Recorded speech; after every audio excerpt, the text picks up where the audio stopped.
Good morning. Good morning. Hello, and welcome to Bradford Church Unitarian Universalist. We're going to start our service this morning, as we do every week, with our silent meditation on peace and love by a Unitarian, sacred Unitarian, Chariot Reading. When I breathe in, I breathe in peace. When I breathe out, I breathe out love.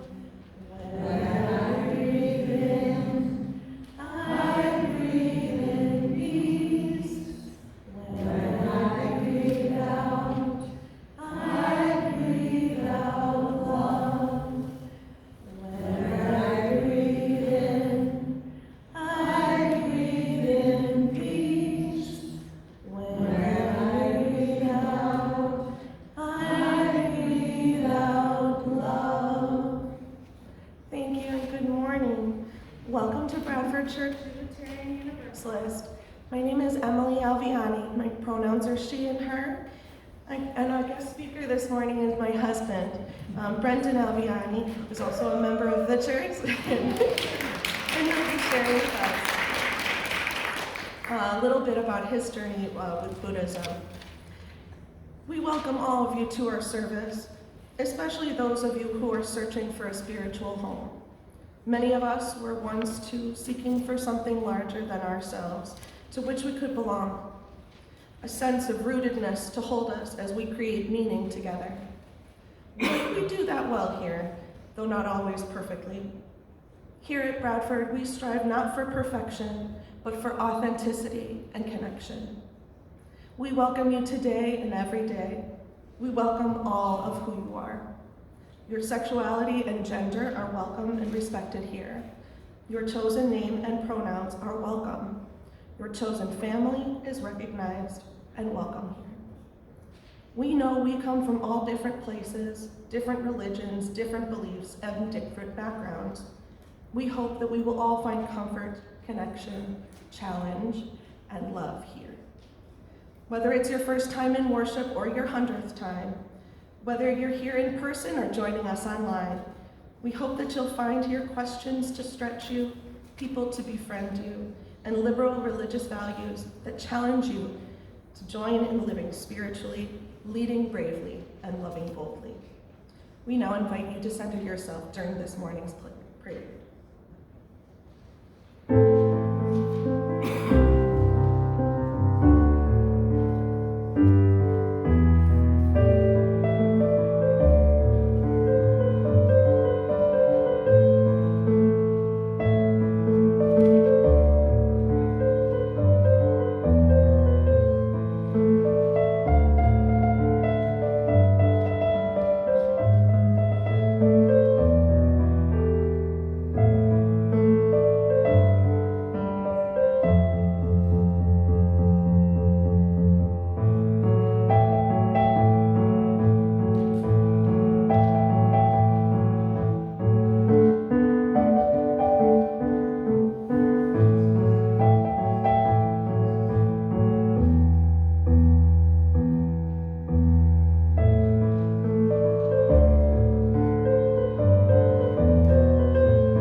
A flame within a chalice is a primary symbol of Unitarian Universalist faith tradition. Many of our congregations kindle a flaming chalice in gatherings and worships and feature the chalice symbol prominently, like the one that we have here in our window. Unitarian Universalists today have many different interpretations of the flaming chalice, including the light of reason, the warmth of community, and the flame of hope. We light a flaming chalice to create sacred space for our worship, prayer, meditation, and community. Please read together with me as we light our chalice.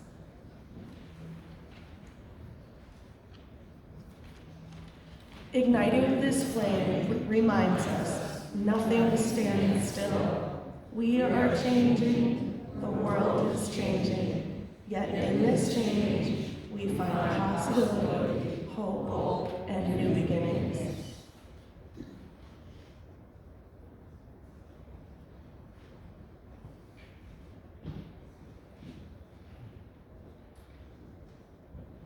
So for today's reading, I've got a simplified reading of a Buddhist sutra, which can be kind of rough to read, so it's a little simplified. Long ago, a Greek king named Melinda sat down with a Buddhist monk named Nagasena. The king had been puzzling over the strange teaching that there is no self. So he asked the monk directly, "Who are you? What is your name?" The monk replied, "My name is Nagasena, but this word, Nagasena, is just a convenient name. If you look for the actual person it refers to, you will not find him." The king was startled. What do you mean? Are you saying you don't exist? That makes no sense. If you don't exist, then you can't speak to me. And if you don't exist, you certainly can't be held responsible for good or bad deeds. And if no one exists, then all of life, law, and morality would collapse. So surely this is nonsense. Nagasena smiled. "Great king, do you remember how you got here today?" "Of course," said Melinda. "I came by chariot." "Excellent," said Nagasena. "Now tell me, what is a chariot? Is it the wheels, the yoke, the axle, the reins, the frame? Point to the chariot itself." The king considered. "Well, it's not just the wheels, nor just the axle, nor just the frame, but put together, they make the chariot. And if we took all the parts away, one by one, would there be a chariot left over?" asked Nagasena. "No," said the king. "So then, the word chariot does not point to one single thing. It is simply a convenient way of talking about all of these parts arranged together in a useful way. The chariot exists, yes, but only by a convention, by agreement. There is no separate, permanent chariot hiding behind its parts." The king nodded. "That seems true." "And so it is with me, Nagasena," the monk said. "When you say my name, you are not pointing to some permanent soul hidden behind my body and mind. You are pointing to this bundle of parts, my body, my feelings, my perceptions, my habits, my consciousness. These come together for a time, and by convention, we say, this is Nagasena. But look closely, and you cannot find a permanent self apart from these flowing, changing parts." The king thought about this. If you say the self does not exist at all, that can't be right, because here we are, talking. But if you say the self exists as a fixed, permanent thing, that also cannot be right, because there is no such thing to be found. The truth is in between. The self exists, but only as a convention, like the chariot.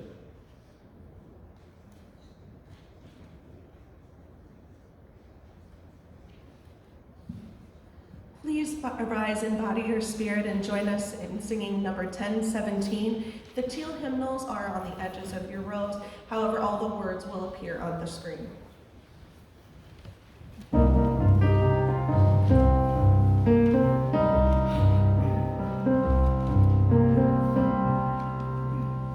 We are every day.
Joys and concerns is one way that you use keep the ritual and practice of holding one another in community.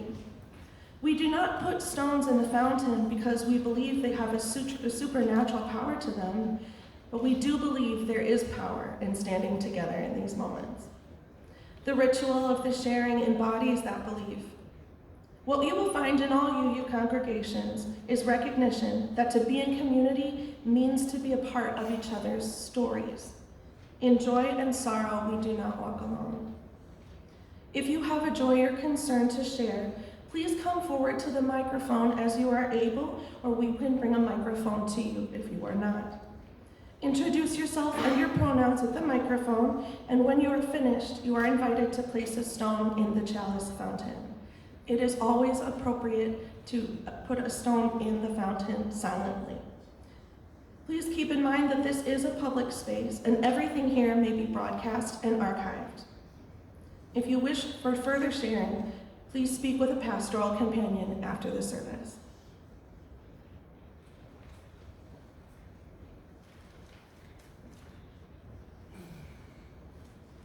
Good morning, my name is Heidi. My pronouns are she and her.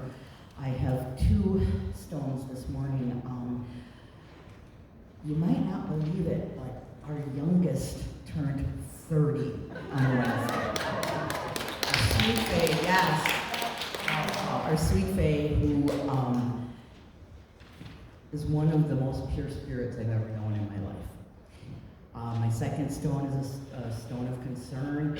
If you've been here a period of time, you will remember a friend, Michael Hoole, and his partner, Patrick, who used to attend. They would bring 2 of their 3 children, Megan and Andrew. Megan passed away unexpectedly last week. We don't know the cause yet. They are doing an autopsy, but she's another pure spirit. And if you remember her, you remember what a great person she was. And I was talking with her mom this week, and we were imagining her up in heaven bossing God around. If you know what I mean.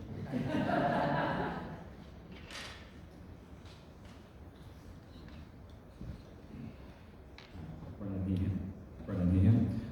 One quick joy, my brother's daughter just celebrated her first birthday. And she was born 12 weeks early and like 2 pounds, 3 ounces. So this was a very special birthday.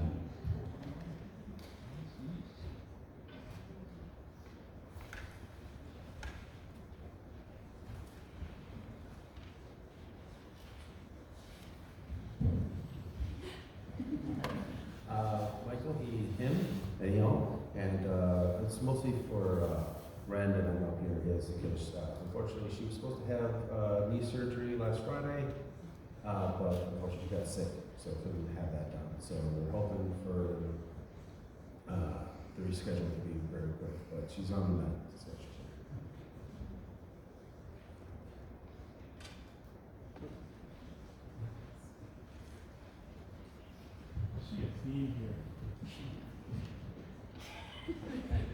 This is a stone of joy for Sarah's birthday, which will be tomorrow. She will once again turn 30.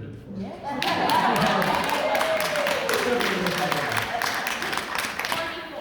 It's really 40.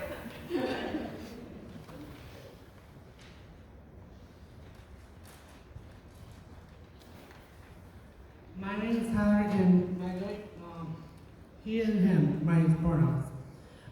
My first stone is for joy. My mom finally came home last Friday, and she's safe and sound.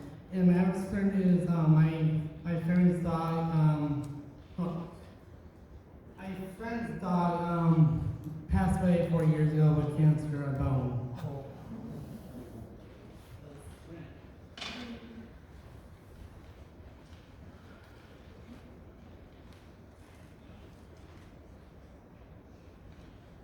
Morning. I'm Diane, she and hers. This is a stone of sorrow and concern for Angela Martin and her partner Rosie. Their children were raised in this church, I should say. Yeah, Angela's kids were raised in this church. And one of her daughters, Charlotte, died a couple days ago. I think asthma or something like that, but she too is in her late 20s.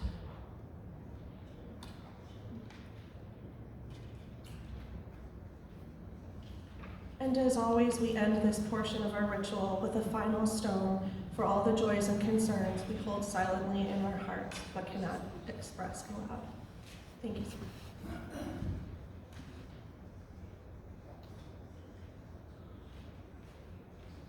This meditation was written by Helen H.P. Rivers, entitled Blanket Fort Prayer.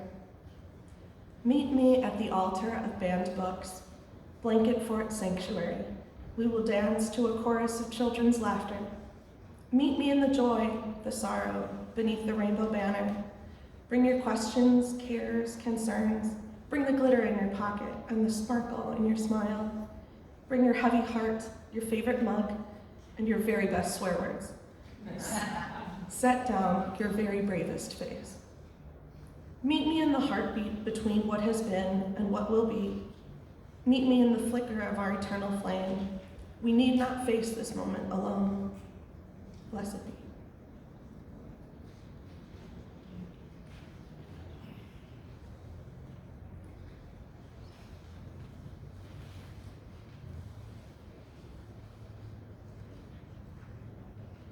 Each week at Bradford, we set aside time to celebrate in the blessings of generosity. Our congregation is funded entirely by donations from our members and friends. You can click the icon on the screen or visit our website at bradforduu.org/giving to make a donation. Remember that we also offer script gift cards after the service. Please visit the script table for more information, and we thank everyone for their generous support.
Thank you.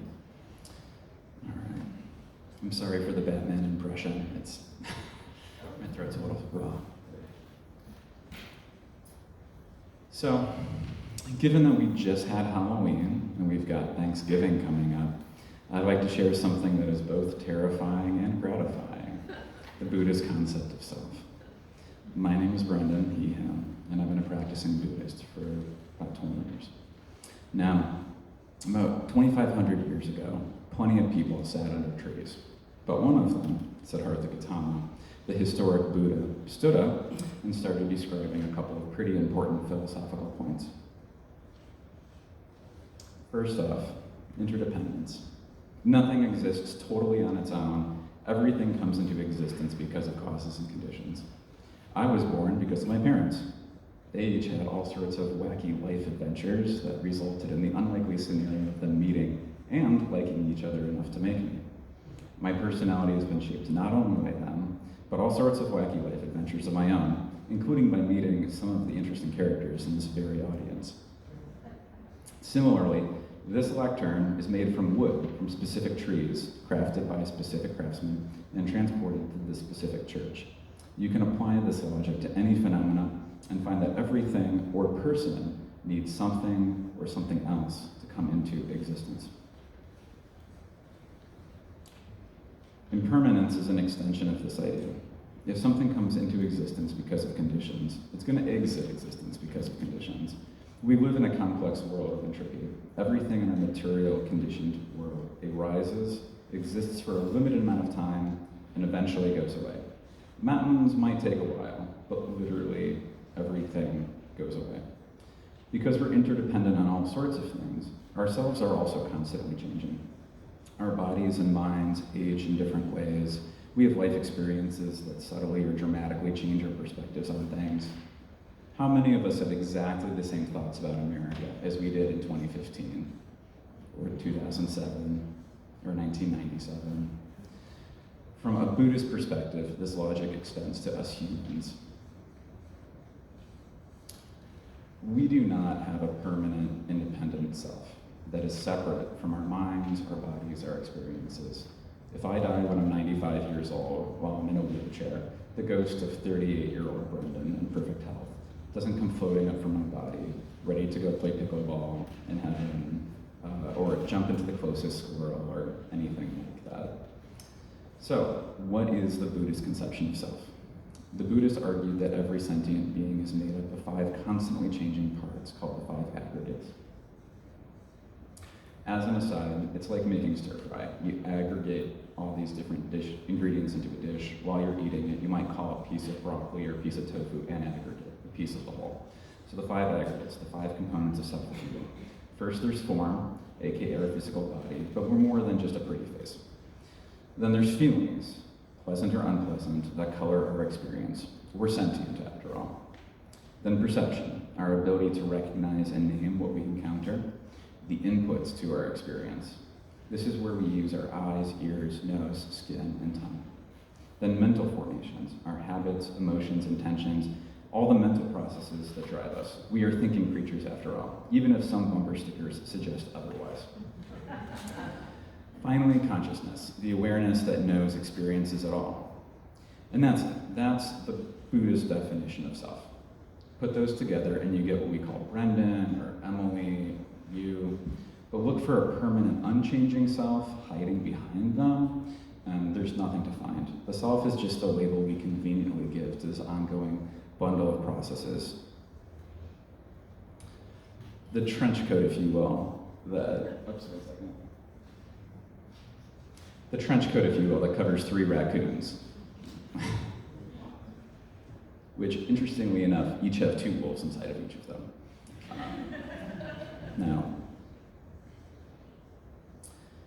Now, modern science, neuroscience, and different schools of psychology give different names to the different processes going on in our brain, but they too offer this basic idea that the self is complicated with different moving parts that are all subject to change.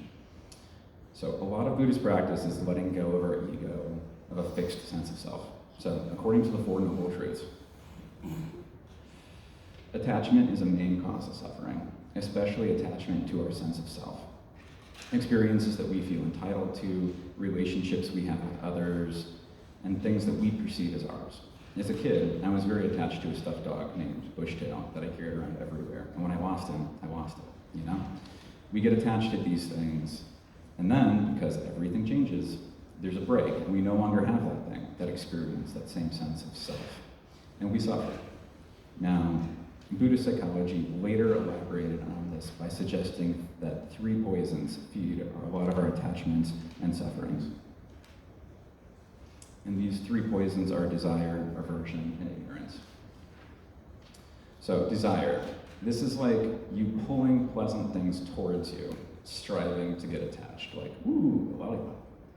And then aversion is like you pushing the unpleasant things away from you. And it would seem like it's not attachment, but you're getting kind of caught up in a lot of judgments and maybe anger. A lot of negative feelings go into that pushing away process. So like, this lollipop is blue raspberry, and I think that's too sour. And then ignorance. Buddhism defines this more like a fundamentally inaccurate view of how the universe works. If it tastes good, it must be good for me. And if it's good for me, more is better. So I should eat lots of lollipops because I'm a good boy.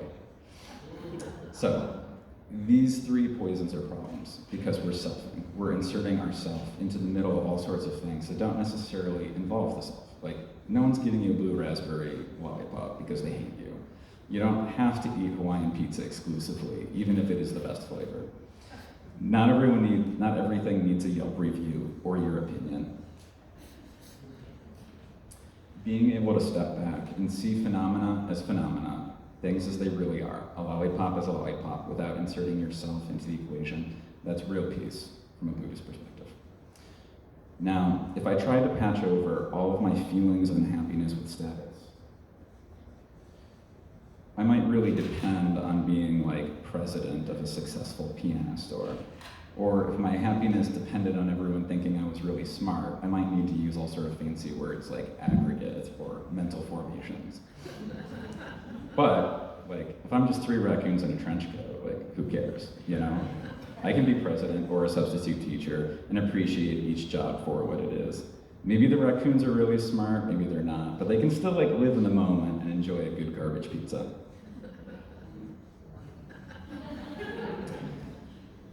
But let's just say that instead of enjoying the sustenance in front of me, I got an ego and wanted to throw a big fancy dinner so people would think more highly of me. So I'm stressing out about designing an invitation, who to invite, where to sit, renting out a venue, planning the menu, probably ordering too many decorations, you know, fretting over my fashion for the evening, etc., etc. The list can be literally endless. While it might seem comical how much time, money, and energy can go into this one endeavor to boost the ego, Buddhism invites us to reflect upon all of the things that we do on a daily basis that are motivated in some part to tell the world, hey, I'm a very respectable, lovable, funny, smart stack of raccoons. So, personally, I found a lot of relief in letting go of the pressure and anxiety to throw big parties for my ego. But enough about me. Let's talk about you and you and you. Because it's not just how you view yourself, it's also how you view other people. This conception of self is one of the foundations of how Buddhists approach compassion. Everyone out there has a personality that is made up of traits that have been shaped by countless experiences, good and bad. If someone says something ignorant, maybe they got a bad education in school. If they're mean, maybe their parents treated them poorly. If they're bad at Mario Kart, maybe they were raised in a strictly Sega household. Not that we need to necessarily make an excuse for every single flaw, but seeing a person is very multifaceted. Coming from a rich history of experiences that has influenced them in all sorts of ways makes it a lot easier to have compassion for them and hopefully connect with them, maybe beat them at Mario Kart. Furthermore, a lot of schools of Buddhism emphasize that whole, like, interdependent nature of reality thing. If there's no fixed, separate self that you can attribute all sorts of Brendanness to, or that's so Emily to, then the boundary between me and you is more porous than we imagine.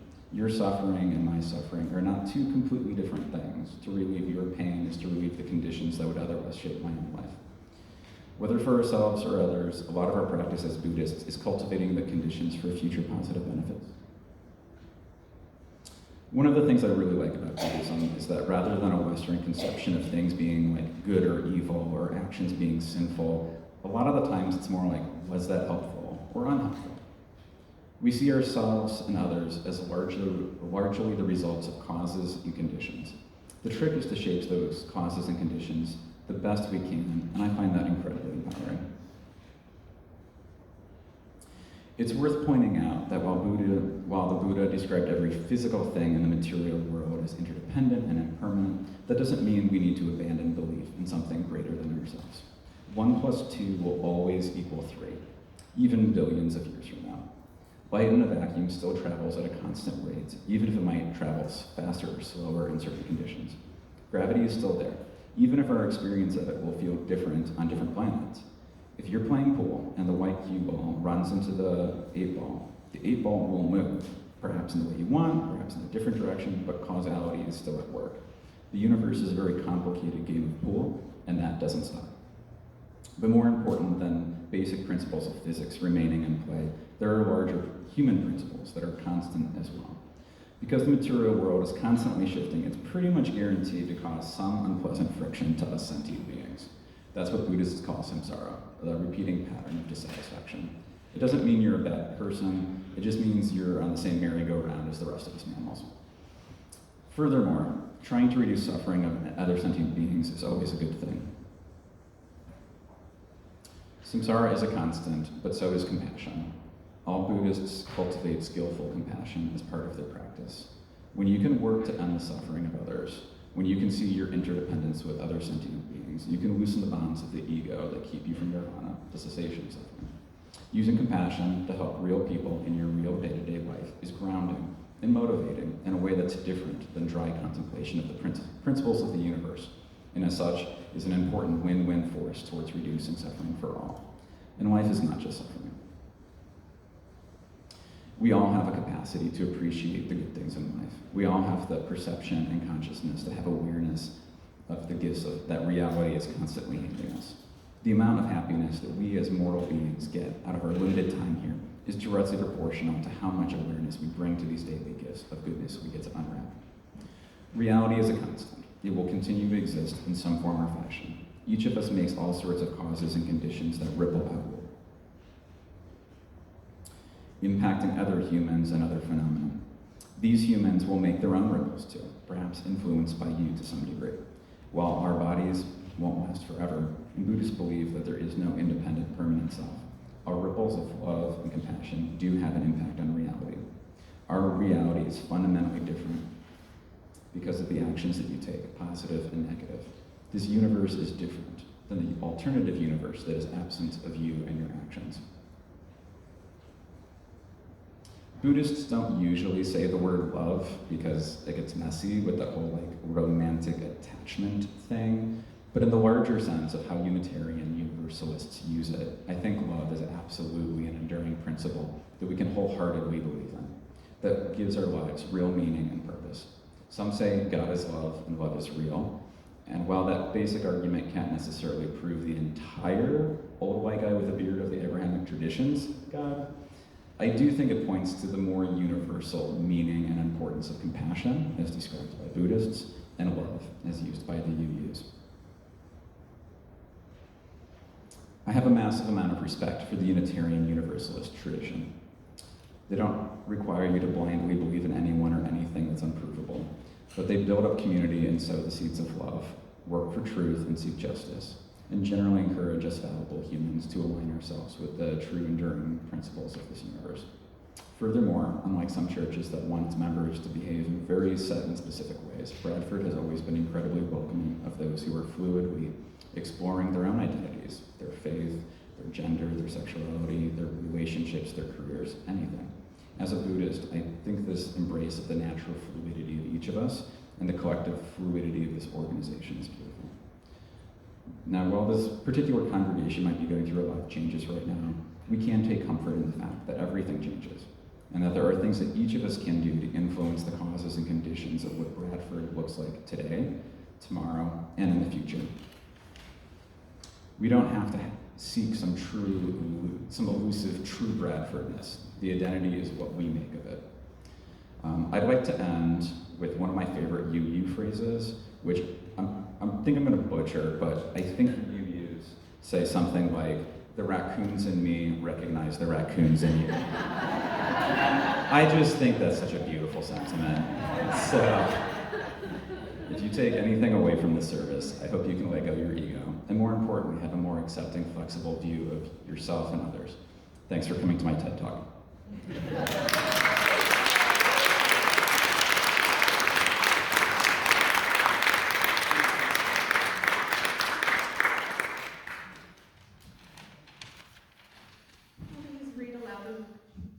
Please read aloud with me as we extinguish our chalice flame.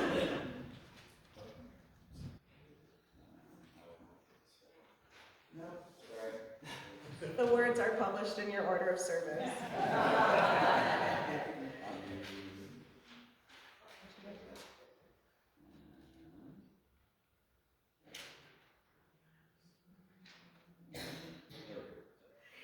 We extinguish this flame, but not the truth it reveals, that we are not fixed or alone, but part of one another, flowing onward in love.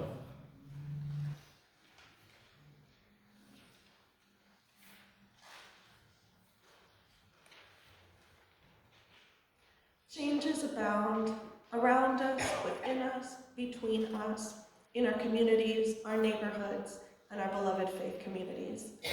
May we each find the balance point we need as we move through our ever-changing world.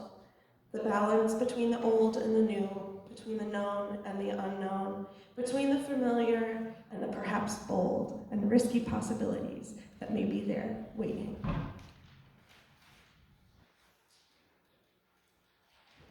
Now the fun. Okay, so if you know this tune by David Bowie, you're welcome to sing along. The lyrics will be on the screen as well.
Thank you so much for coming this morning.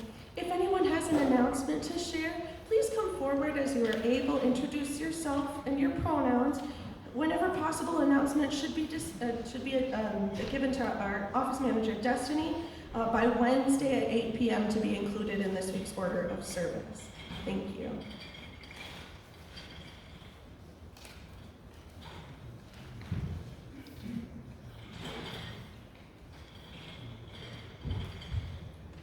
I'm Jennifer, she and her. A couple of announcements. One, today we are wrapping up the Guest at Your Table collection. If you brought your stuff today, just give it to me after the service. If you forgot, get in touch with me, and I will still be accepting stuff for the next week. But please don't drag it out too much longer. Second, as always, we have boxes in the back of the church to collect food for Shalom Center. Obviously, right now, that's needed more than ever. So, the Shalom Center has a whole list of things they need on their website. I included a few in the order of service, but as you can imagine, they need a lot more. And finally, after the service, the search committee will be doing a presentation, sharing with you the results of our congregational survey, explaining the search process, and answering all your questions. So what we ask you to do is come, grab your coffee, and as quickly as you can, move to the front of the church so people who aren't interested can remain at the back and have their conversations. And if you would, sit over here. It'll work best for all of us if we're all in this section. Thanks.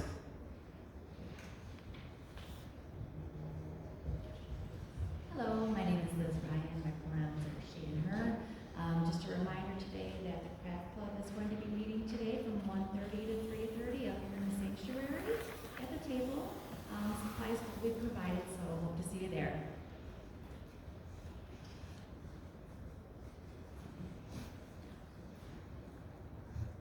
Hello, I'm Ruth Donald, she and her, and I'm here for Social Concerns Committee. We are actually going to be putting up a giving tree starting next week. So we're doing a little bit earlier this year because they want the gifts back by the beginning of December, like December 5th.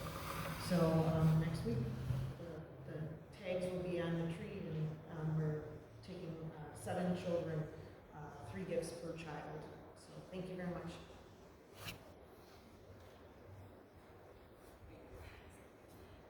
There's something else from Social Concerns, and I don't remember all the details, but hi, Ariana, they, them, she, her. Kenosha Public Museum, this coming Saturday at 1 p.m., there will be a presentation touching on and about land acknowledgements and It's on the Indian Nations of Wisconsin. The presentation will be done by a professor who is also a member of the Bad River, Lake Superior, Chippewa. And she wrote a great book that is at the library, but for more information, just check out the Kenosha Public Museum website. also I brought extra candy, and you might find some sort of root vegetable in there. For decades, individuals from Bradford have been very active in supporting other members of our community as they go through difficult times like surgeries and illnesses and bereavement. And I recall a time that we had a parade of meals coming to our house after surgery. And I recall another time that a parade of people transported Diane to her chemotherapy appointments. So what we are looking to do in this community is formalize that. So I'd like you to bring your attention to the announcement in the order of service and contact me if you're interested in being part of providing this service, this ongoing heartfelt service to our other members.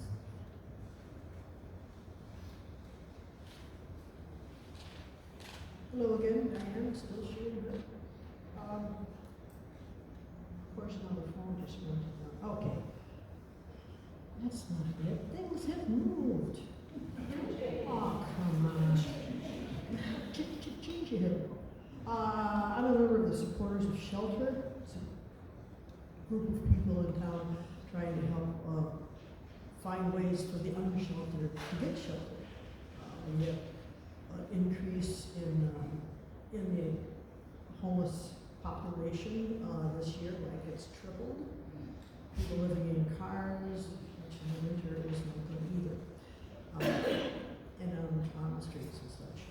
But they're trying to get a cold winter training for the Hope Hub, which is inside Chalice Lighting, and that's So when it gets really cold at a certain temperature, they can come in there.